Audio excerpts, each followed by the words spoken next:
again to express our absolute condemnation of the use of lethal force against demonstrators. In other news, the Formula One Grand Prix in Bahrain is cancelled because of unrest on the island.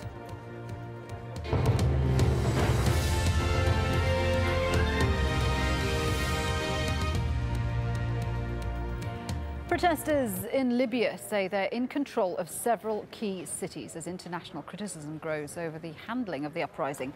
Dozens more people are reported to have been killed overnight. Human rights groups say the overall death toll could be as high as 400. Anti-government demonstrations have now spread to the capital, Tripoli. Lawrence Lee has the latest. Although these pictures from Tripoli have only just emerged, they're from the weekend. But what they purport to show mirrors the latest information from the protesters. Banks being looted, police stations on fire, dozens killed. Reports from the capital suggest plans for a demonstration this evening to converge on the compound where Colonel Gaddafi is based. Trouble is expected. From the cities and the places around Tripoli, they are coming to Tripoli, and the people living in Tripoli all together, they are getting out. And I'm expecting it will be very, very big massacre this night, because they are trying to surround the Bab AlJazeera place, which is where the leader is living there, and this is the main place for the security people for this country. Earlier pictures from Tripoli suggest violence but give little idea about who's winning. Gunfire can be heard, but then again recent pictures to come out of the second city, Benghazi, also showed protesters being attacked and hurt. Yet just a few hours later, more emerged, which appear to back up claims by protest organisers that the city has fallen to the demonstrators, who are busy reorganising local governments. It is no longer under military control. It is completely under the demonstrators' control. We're having the tribal leaders chipping in, everybody's chipping in to try to set up civil committees to run the city. We have already successfully set up a committee to protect the subsidized goods warehouses, which are paramount because they have the flour and grains which are necessary for the bread in the city. Libya's leader has allowed himself to be filmed in recent days in front of his supporters, but has said nothing. His son did, though, warning in the strongest terms that the man who has run the country for 40 years won't go down without a fight. The leader, Muammar Gaddafi, is leading the battle, and armed forces are with him, and tens of thousands are coming to Tripoli in his support. We will not give up Libya. We will fight until the last man, the last woman, until the last bit of energy. Tough talk, but in other places as well, the protesters seem to have weight of numbers behind them. This is said to be the town of Al-Baida, where funerals for dead activists attracted thousands. This place, too, has reportedly fallen. But there's no question that Tripoli now holds the key to Colonel Gaddafi's political survival. Whether his regime has to rely on mercenaries, as has been alleged, which way the army will go, are crucial. It feels like it's coming to a head, though with two sides in this fight, it's certainly a different situation to Tunisia or Egypt. Worse could follow. Lawrence Lee, Al Jazeera. And there's a couple of lines coming out of the European island of Malta. We're hearing that Libyan jets have landed there. Also, demonstrations have been taking place in support of Libya's protesters. Let's talk about both those issues and goes...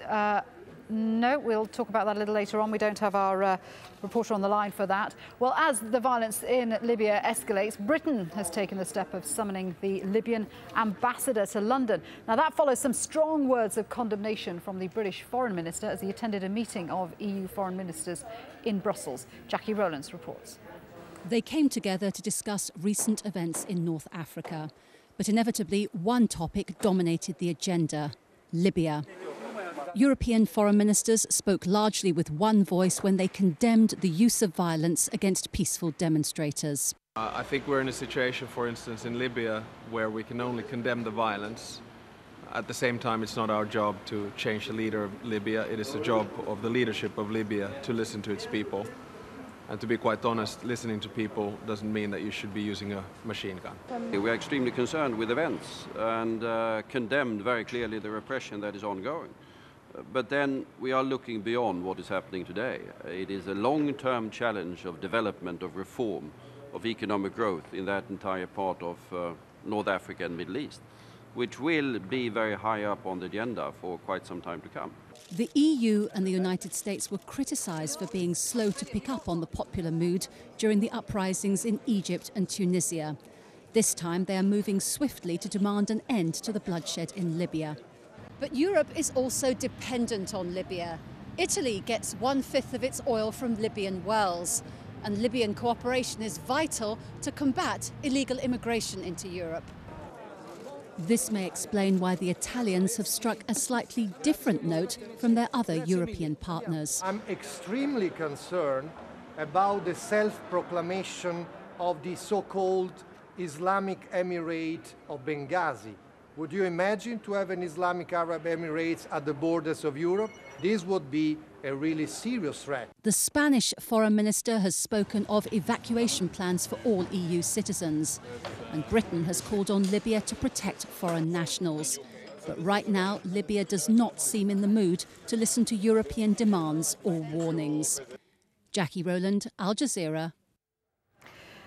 Well, Rory Chalmers is outside the British Foreign Minister for us. Rory, we've heard some very strong words from William Hague, the British Foreign Minister there. I think some of the strongest we've heard all round. Yeah, well, the diplomatic language when it comes to addressing the internal affairs of other countries, usually very tame. But as you say, not from William Hague. When he spoke earlier, he used the words deplorable and unacceptable to talk about what's going on in Libya at the moment. Now, when the Libyan ambassador was summoned here at about four hours ago, 12 o'clock local time, he was given broadly similar language to what William Hague was using when he spoke in Brussels earlier. We have summoned the Libyan ambassador to the Foreign Office in London today, again to express our absolute condemnation of the use of lethal force against demonstrators. Britain is calling today for an end to such violence and for all concerned to behave with humanity and with restraint. Credibility of the Libyan government in these matters has been undermined so far by their failure to protect their own people and to respond to the legitimate grievances of people in Libya.